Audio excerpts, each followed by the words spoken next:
Saturday. Game night. Dana stood in the center of the room holding her wine like a microphone. Okay, my turn. This one's so obvious. She started pacing, bent her knees, hunched her back, and made a show of dragging her feet. Then she mimed holding a lunchbox, pretended to clock in, looked at her watch, yawned. Oh man, another 12-hour shift, she said, mocking a deep voice. Then she opened an invisible wallet. Let fake moths fly out. Oh no, I'm all out of dreams and ambition, she whined in a mock drawl. Everyone laughed. Her friends howled. One of them shouted, Is it Owen? Dana gasped. Wow. First try. Laughter. Again. I was in the corner. Still. Beer in hand. Still. She wasn't done. She walked over, kissed my cheek, and added. Dana raised her glass toward me and added.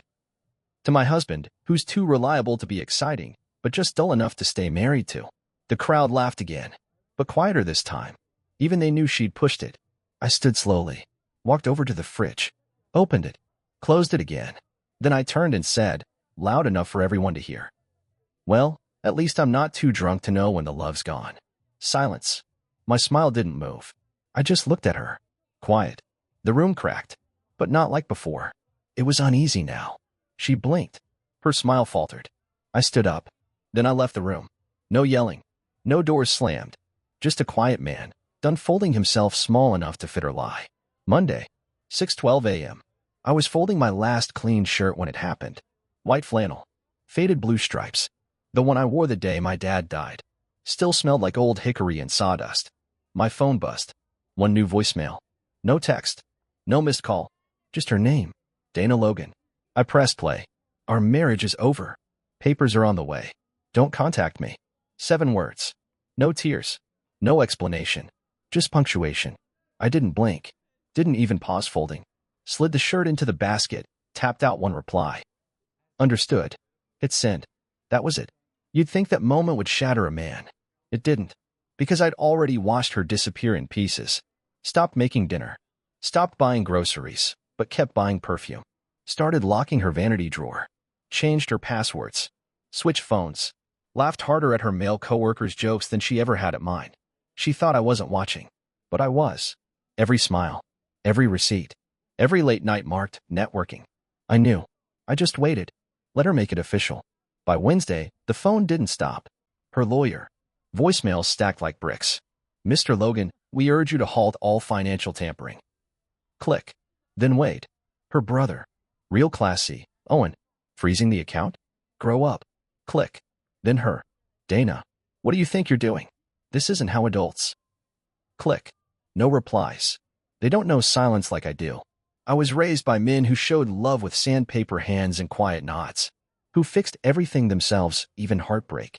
I moved quick, removed myself from the mortgage, transferred my paychecks to a private account, filed asset protection with my lawyer, deactivated her second phone line, one I'd been paying for under the name D. Logan. Work? She didn't even notice I'd spotted it months ago. Didn't realize I knew about the hotel on Route 37.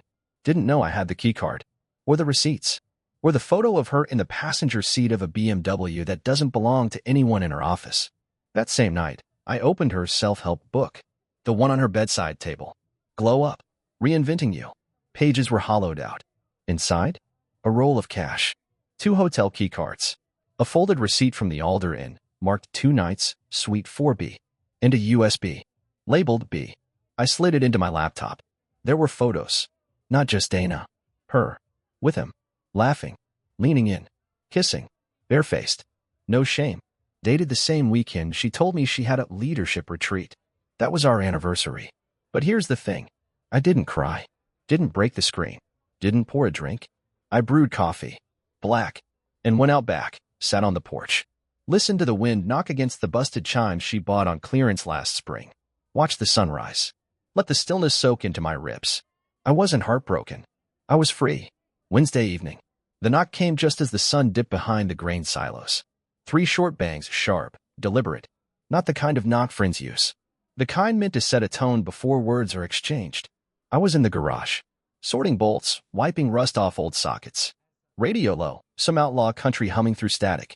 The smell of old wood, axle grease, and cold metal wrapped around me like armor.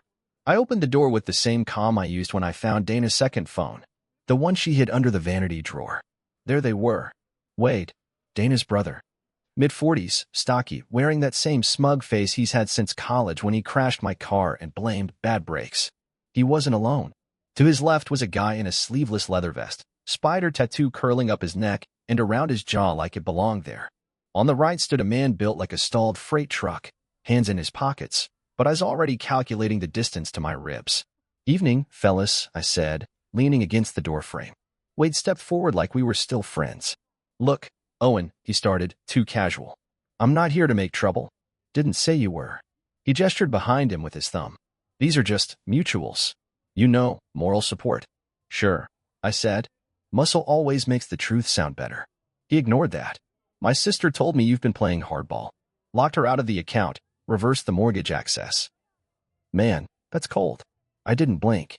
"She also tell you she forged my signature on that mortgage?" Wade hesitated.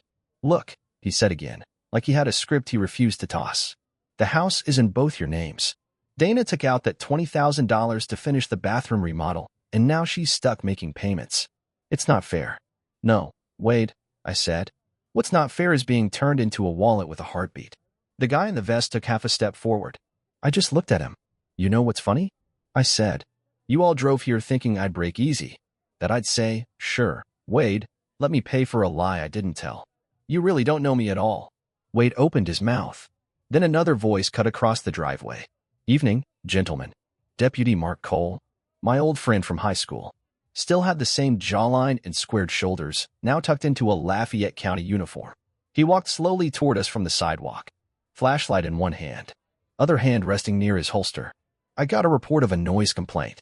Group of men raising voices outside a residential home," he said, without looking at me. Wade turned pale.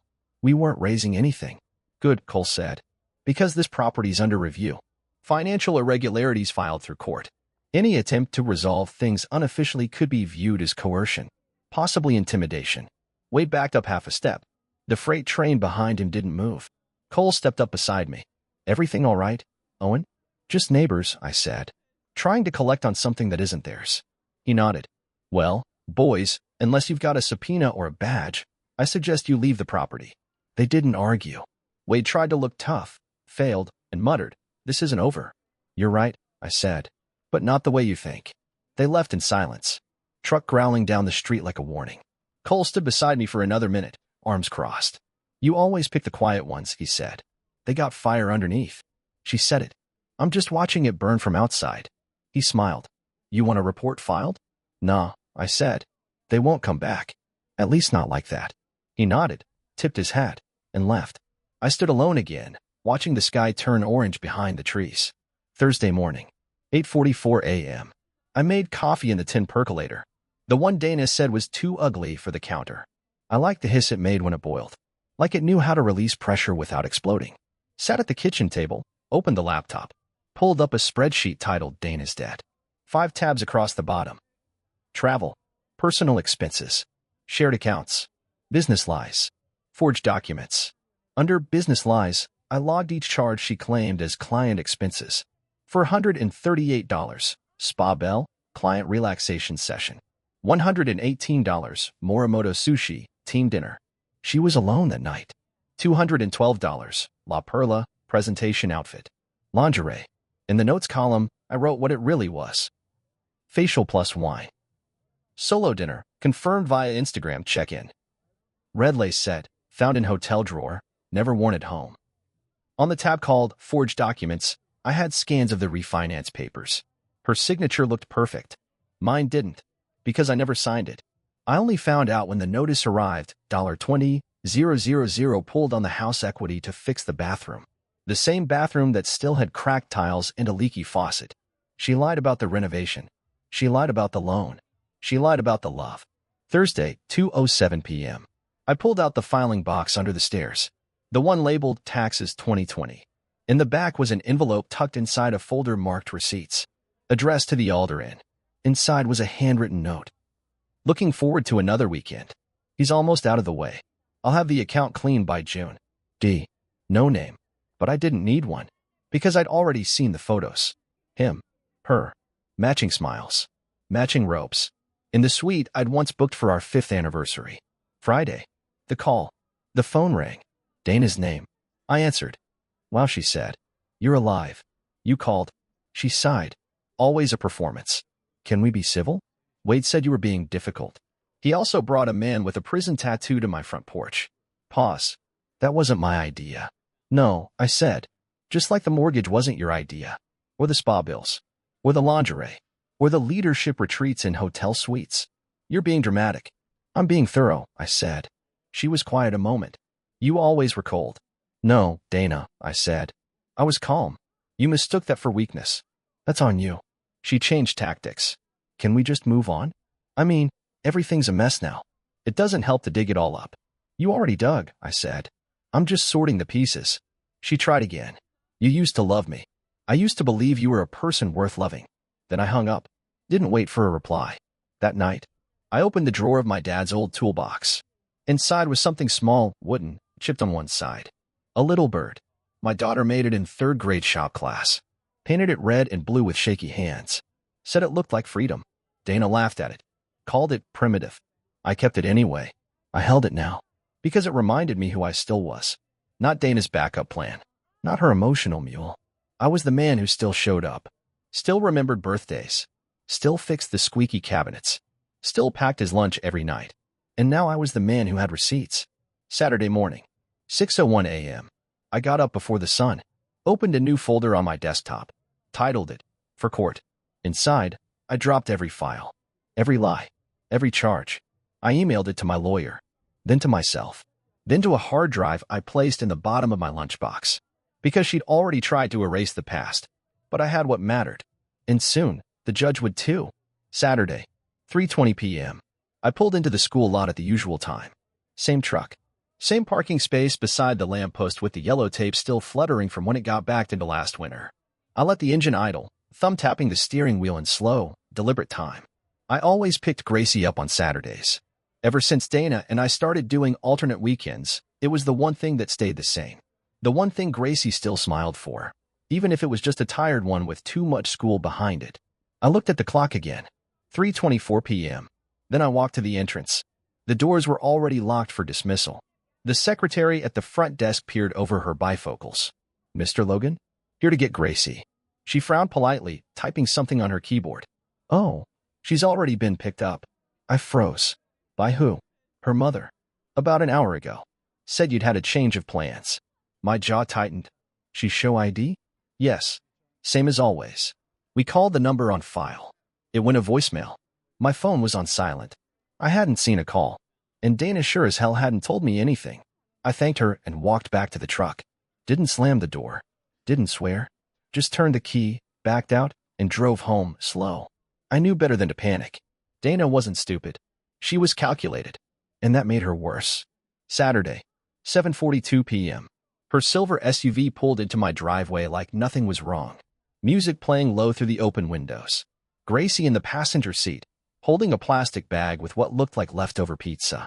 Dana wore those same oversized sunglasses she always used to hide behind, even after sunset. I stepped outside. Gracie stepped out first. Hi, Daddy. Her voice was small. Her eyes wouldn't meet mine. I hugged her. She hugged me back. Harder than usual. That's how I knew. Dana walked around the hood, slow and smug. She wanted to spend a little time with me, she said. We had dinner. She had fun. You changed plans and didn't tell me. Dana gave a little shrug. You were probably busy. With your spreadsheets. And that dusty garage you like more than people.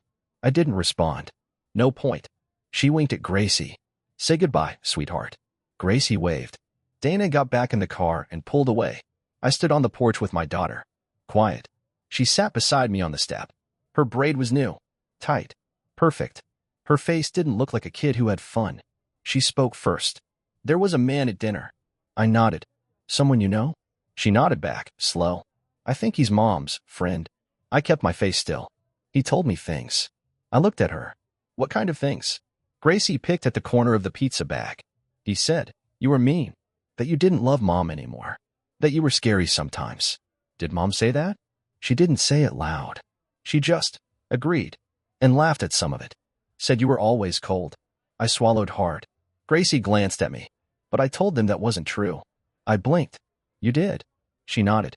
I told them you make me pancakes with stars in them, and that you helped me fix the closet door, even when you were tired. I said you still love me, even when you're quiet. I looked at her for a long time. Then I pulled her close. You're right, I whispered, even when I'm quiet. Saturday night, 11:38 p.m. Gracie was asleep. Stuffed animals flanked her like bodyguards. I stood in the hallway, listening to her soft breathing like it was the only honest sound left in the house. I sat at the dining table, pulled out my laptop, plugged in the external drive, opened the file folder labeled Backup 3. Inside, a scan of the forged mortgage document, Dana's letter to the Alder Inn, screenshots of her second phone's messages, a saved audio file of her voicemail, our marriage is over. Don't contact me. A short clip of Gracie, taken when she thought I wasn't listening, saying, why does Mom want me to hate you? I stitched them together in a clean, quiet video. No music, no captions, just facts. I didn't upload it. Not yet. But I watched it, start to finish. And when it ended, I labeled the file, Truth. Backed it up twice. Put the drive in my lunchbox. Because that lunchbox has never let me down. Sunday, 6:12 a.m. I made coffee from the same tin percolator Dana used to mock. Sat on the porch. Wind chimes creaked lazily. The quiet settled in like an old dog. I opened the little wooden bird Gracie made in 3rd grade, still tucked in the top of my toolbox. One wing broken, paint chipped. I held it gently. That was my truth. That bird. Not perfect, not shiny, but made with love, and still standing. Sunday afternoon, 1:55 p.m. Gracie and I sat at Mel's diner. Our booth by the window. Pancakes with smiley faces. Whipped cream mountains in her hot chocolate. Same as always. She looked up from her plate, fork pausing midair. Daddy? Yeah, sweetheart. Are you going to get sad again? I blinked. Why do you ask? She shrugged. You don't laugh as much. Not like before. I looked out the window. The sun hit the windshield of an old Buick, made it sparkle like broken glass. I turned back to her and forced a small smile. Maybe I will again. When the noise stops. Gracie nodded. I like quiet. So do I. Sunday, 6:49 p.m. I sat on the edge of the bed while Gracie got ready for her bath. From the hallway, I heard the water running and her off-key humming. I opened Dana's old tax folder, the one she kept hidden in a shoebox above the bedroom closet. Inside, 2 plane tickets to Florida. One was hers. The other was in the name R. Chambers. I Googled it. Not a coworker. Not a client. Just a man with a private Instagram, a registered LLC out of Georgia, and a face that matched the photo I found on Dana's burner phone. The same man who told my daughter I was a monster. I closed the folder and took a breath. This wasn't just infidelity. This wasn't just betrayal. It was parental alienation, identity theft, emotional abuse. And I had it all documented. Every lie she told, every dollar she stole, every game she played. What she didn't delete was enough to burn her new life to ash. Monday, 10:06 a.m. I was sitting on the tailgate of my truck in the garage, watching the coffee drip into the old metal thermos that had been dented since 2007. Everything inside me was quiet. Not calm. Just finished. The backup drive sat next to my lunchbox. Labeled in black Sharpie, Truth. Gracie had gone back to Dana's that morning. I kissed her forehead at the school drop-off and told her to remember what she told me. That love doesn't lie. She nodded. Carried her lunch with the apple slice heart I'd carved in the center. I watched her walk inside until the door swallowed her whole. Then I got in my truck. And I drove. Dana's parents lived 20 minutes out past Ridge Creek, the kind of gated community with mailbox clusters and coded entry pads shaped like stone columns. Her dad was an old insurance man. Her mom ran a yoga class online that no one watched. They never liked me. Said I worked too much with my hands. Said Dana needed someone polished. Funny. I was the one who paid to keep their plumbing from freezing when their pipes burst in 2018. Never heard, thank you. But that wasn't why I was there. I was there to return something. I parked on the curb. Didn't bother with the driveway. Walked up to the front porch. Red door. White columns. Wind chimes that matched the ones Dana bought me and claimed were just a coincidence. I knocked. Her mother answered. She blinked. Like I was someone she used to know but didn't want to remember. Well, this is unexpected. Can I come in? A pause. She opened the door without smiling. I stepped inside. The same lavender ambleach scent hit me. Their house never smelled like food or life, just cover-up. From the hallway, I heard the back door slide open. And then I saw him. Him. The man from the photos. Same watch. Same trimmed beard. Same hands I saw resting on Dana's waist in a hotel mirror selfie 2 weeks ago. He was pushing a mower, wearing a stained gray shirt with Chambers Landscaping embroidered on the chest. I stared, then laughed. Once, quiet and sharp. Her mom followed my gaze. Oh, that's Ricky. He does the lawn and seasonal flowers. Ricky. R. Chambers. The man Dana told people was a client liaison. A client liaison who edged lawns and cleaned gutters. That's who she blew up our life for. A guy who couldn't even spell horticulture. I didn't storm out. Didn't shout. I walked calmly into the living room. Her dad sat there in a recliner, flipping channels. Afternoon, I said. He looked up, frowning. What are you doing here? I pulled the USB drive from my jacket pocket and set it gently on their marble coffee table. Just thought you should know the kind of man your daughter's been building a new life with. He glanced at the drive. And what's that? Proof. He didn't reach for it. Your marriage fell apart. It happens. No. I said. She dismantled it. Systematically. Lied about where she was, who she was with, and what she spent. She took your granddaughter to a motel and let that man. I gestured toward the window. Tell her I was a monster. He flinched. Check the drive. Or don't. I don't need validation. Dana's mother tried to cut in. You don't understand. No. I said calmly. You don't. Then I turned to leave. Outside, Ricky was trimming hedges near the driveway. He spotted me and tried to look away. Nice watch, I said, nodding. She give you that? He paused. Let go of the trimmer. I added, quieter. She bought it with Gracie's college fund. That was it. He stepped forward. You smug piece of crap, he muttered. Walking around with your little notes and your sad pickup truck like that makes you better than anybody. I'm not better, I said. Just not lying to a kid's face. He shoved me. I didn't fall. Just stepped back and stood firm. Then, quick and ugly, his fist swung, hit my jaw, clean and sharp. My head snapped sideways. I stumbled, fell into the bushes. Shoulder hit first. Elbow scraped against brick. Still, I didn't hit back. Dana's father ran down the steps. Rick, back the hell off. But Ricky wasn't done. He pointed at me, loud enough for the whole street to hear. This guy's an idiot. Emotionally unbalanced. No wonder Dana left him. I stood up slowly, blood on my chin.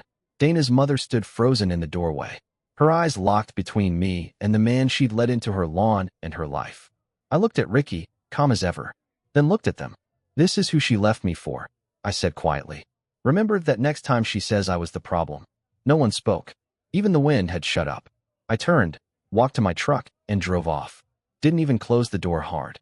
That night, I added one more thing to the file labeled truth. A photo of the bruise. A screenshot of the voicemail from Dana, threatening with Gracie. And one quiet line I typed under it all. Let them show this in court.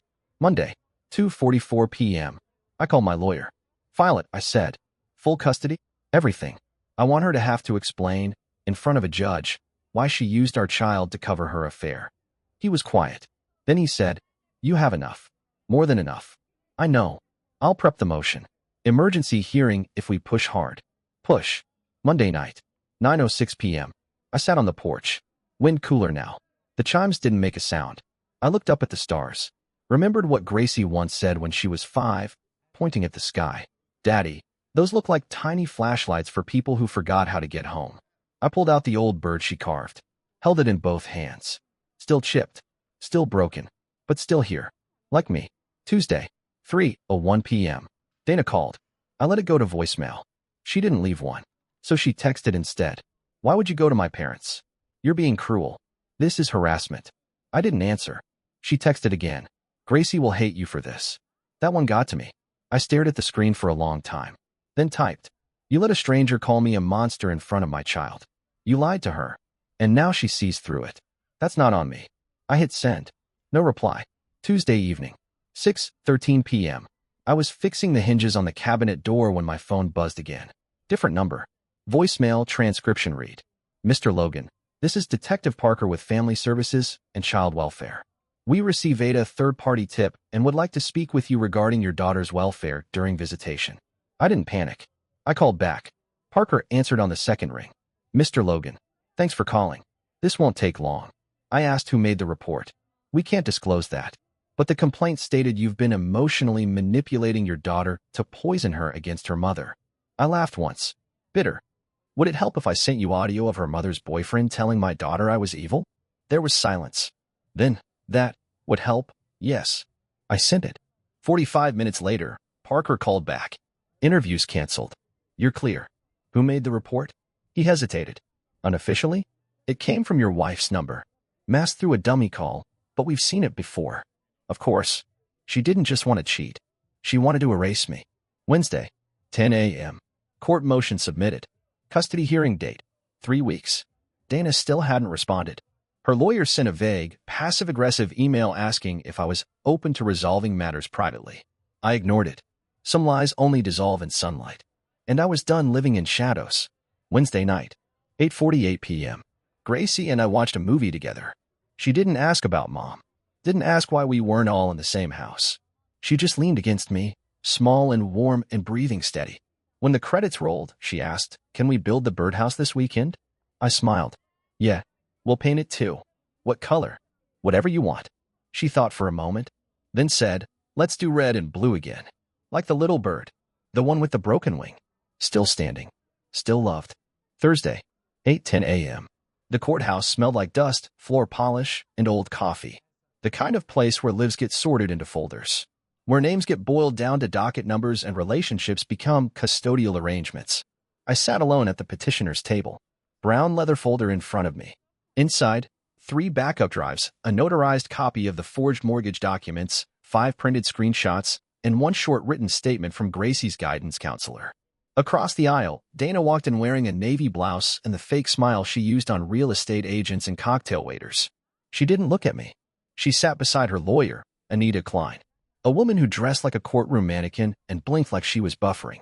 Then the bailiff called us up. Judge Reynolds was already seated. Older guy, gray beard, thin lips, had the look of a man who hated drama and respected punctuality. "This is a motion hearing on custody reassessment between Owen Logan and Dana Logan. Mr. Logan, you're requesting a change to sole custody and a financial audit. Is that correct?" "Yes, Your Honor." Dana's lawyer stood. "We'd like to note our objection. This filing was abrupt. No attempts to mediate first." The judge held up a hand. "I've reviewed the emergency claim. Mr. Logan, you submitted documentation of financial misconduct, emotional manipulation, and possible endangerment involving a third party." I slid the folder forward. "Yes, sir. All time-stamped. I also have audio recordings and video, with transcripts if needed." Dana shifted. She hadn't seen everything I had. The judge raised an eyebrow. "Very well. Begin." Exhibit A, the audio clip. Dana's voice on the speaker. "Our marriage is over. Papers are on the way. Don't contact me. Clean. Cold. Unprovoked." Exhibit B, the mortgage papers. Judge took a moment with those. "Is this your signature, Mrs. Logan?" Dana's lawyer whispered. Dana hesitated. I don't recall signing that version." "Because you didn't," I said calmly. "I had a handwriting analysis done. Yours is real.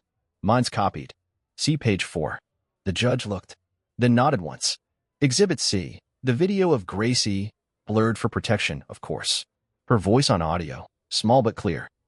"Mom's friend said Daddy was bad. He said Daddy scares people and that Mommy doesn't want me to end up like him." The judge sat back. Dana paled. Her lawyer tried to object. "Objection, hearsay. Exception granted," the judge said. "It's the child's account of emotional duress." "Mr. Logan, who is the man referenced here?" I opened a folder. Richard Chambers, known as Ricky, Dana's romantic partner. And his relation to the child? She was introduced to him during visitation. Without my consent. Judge narrowed his eyes. "Do you have identification?" I stood, walked to the evidence monitor, and inserted a drive. Photo appeared on screen. Ricky at Dana's parents' house, mower in hand, smirking. "I'd like to admit this photo and a supplemental background check." Judge reads silently for 15 seconds. Then his tone changed. "This man has a criminal record." Dana's head snapped up. Her lawyer whispered furiously. 3 years for aggravated theft. 2 more for fraud. And the judge paused, looking up. 8 years served for second-degree manslaughter. A bar fight in Georgia. Victim died from blunt force trauma. Dana looked like she'd been shot. "Mrs. Logan," the judge said slowly, "were you aware that the man you introduced to your daughter is a convicted felon with a violent history?" Dana fumbled. He told me it was overblown, that it was a misunderstanding." 8 years is a very long misunderstanding." The courtroom stayed silent. Even her lawyer couldn't mask the twitch in her cheek. Recess was called at 10:41 a.m. I walked outside and sat on the courthouse steps with a thermos of black coffee. No joy, no smugness, just quiet. Back inside, 11:15 a.m. Dana tried to shift tactics. Tears. The trembling voice. I made mistakes, she told the court. But Owen's trying to punish me. He's cold, emotionally distant. Our daughter needs warmth. I never meant to hurt anyone. Judge asked, is there any evidence Mr. Logan is abusive? No, she said, eyes lowered. Not that kind. What kind then? She stammered. He rewrites everything down. He's quiet. He plans. It's intimidating. The judge leaned forward. Being methodical is not abuse, Mrs. Logan. Especially when what he's planning is how to protect your daughter from a convicted killer. Her voice died in her throat. By 1:06 p.m., it was done. The judge banged the gavel. Temporary full custody granted to Mr. Logan, pending long-term review. Mrs. Logan is to attend supervised visitation until a formal psychiatric evaluation and a separate hearing on the financial allegations is held. Case adjourned. Dana didn't cry, didn't scream. She just sat there, stunned. Her lawyer patted her hand like that could reverse momentum. I walked past her on the way out. Didn't gloat.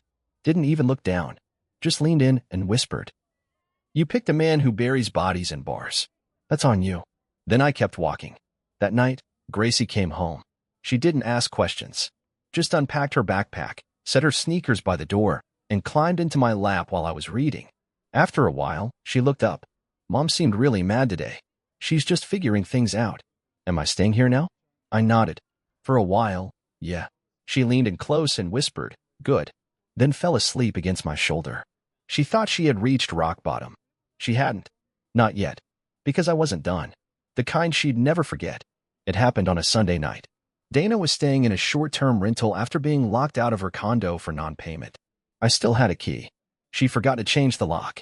I knew her drinking pattern, 2 glasses of wine, then a third poured but never finished. Passed out by 10. I waited until 11. Entered quiet. Gloves on. Clippers in hand. She didn't stir. Didn't move. I took my time. Every pass of the blade was precise. Methodical. Not a patch left behind. I gathered the hair into a Ziploc bag. All of it. Then I slipped back out. Same way I came in. No noise. No message. No mess. Just gone. The next day, I stopped by a toy shop on 4th Street. Bought a cloth doll plain, soft, the kind little girls stitch during summer camps. Took it home. Sat at the workbench. Used fishing wire to sew her real hair to the scalp. Threaded tight. Crowned a nape. Then I typed a single note. No signature. Thank you for all the days spent in bed with him. I boxed it. Wrapped it in brown paper. Shipped it overnight. Tracking showed it arrived at 2:12 p.m. Signed for by D. Logan. She didn't call. Didn't text. But I know what happened. Because that night her social media accounts went dark. Every last one. She didn't show up to her next visitation call. Didn't show to her next scheduled deposition either. Her lawyer reached out. Said Dana was not well. Said she was dealing with emotional fatigue. I said nothing. Because everything that needed saying was already sewn to the head of a doll. It wasn't rage. It wasn't cruelty. It was symmetry. She took something intimate, a family, a child's trust, a marriage, and desecrated it. So I took something of hers. Not to hurt, to remind. I stood on the porch that evening, the air still and dry. Gracie inside, working on her birdhouse with a paintbrush twice her size. The wind chimes swayed, and I finally exhaled. Not satisfaction. Just completion.